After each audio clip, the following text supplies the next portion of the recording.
guys, this is Josh Black, and today we're going to do an Eckhart Tolle, The Power of Now book review. It's The Power of Now, A Guide to Spiritual Enlightenment. That's the title of it. It was a New York Times bestseller, over 2 million copies sold, and let's get started. So it took me about a week and a half to finish reading Eckhart Tolle's The Power of Now. It was definitely an eye-opener on so many levels. I was sure to spend extra time rereading certain topics, concepts and principles, so that I could have a better understanding of his material. So the book is written in a cool FAQ, frequently asked questions fashion. Because spiritual enlightenment can be difficult to understand, he focuses on answering questions from others throughout the book. I found this very useful, and it helped me have a clear understanding of his ideas. The primary principle in this book revolves around the concept of being fully present. In other words, living in the now. Realize deeply the present moment is all you ever have. This is a quote from the book. Make the now the primary focus of your life. Whereas before you dwelt in time, paid brief visits to the now, have your dwelling place in the now, and pay brief visits to past, future when required, to deal with the practical aspects of your life situation. Always say yes to the present moment. What could be more futile, more insane, than to create inner resistance to something that already is? What could be more insane than to oppose life itself, which is now and always now? Surrender to what is, say yes to life, and see how life suddenly starts working for you rather than against you. So that's the end of the quote. So Eckhart talks about how people are constantly thinking compulsively throughout their day-to-day lives. This is what I usually refer to as stuck in your head, and completely logical state of mind. So they're either thinking about the past or the future rather than embracing the moment fully for what it is. When you're not embracing the moment fully, when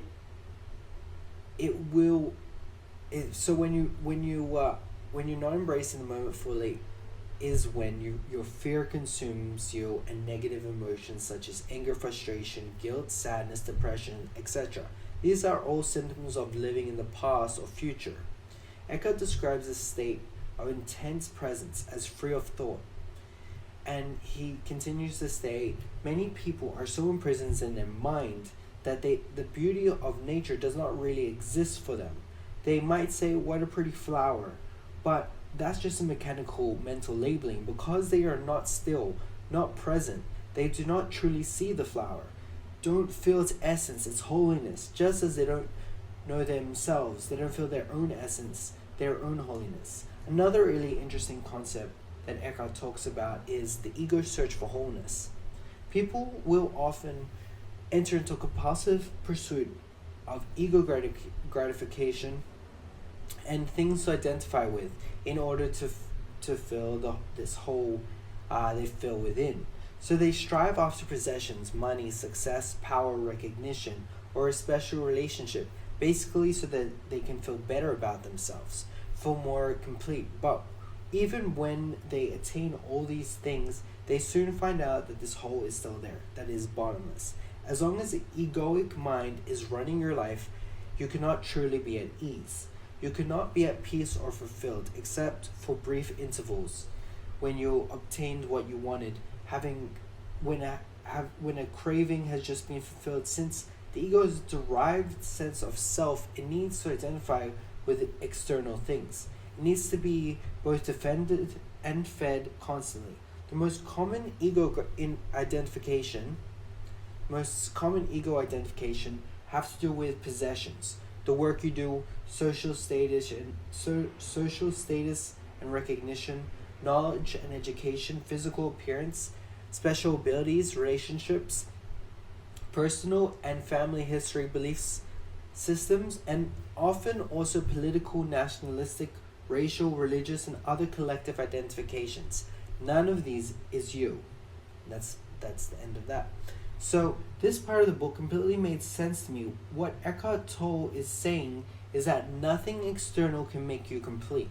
People spend their entire lives trying to achieve certain things.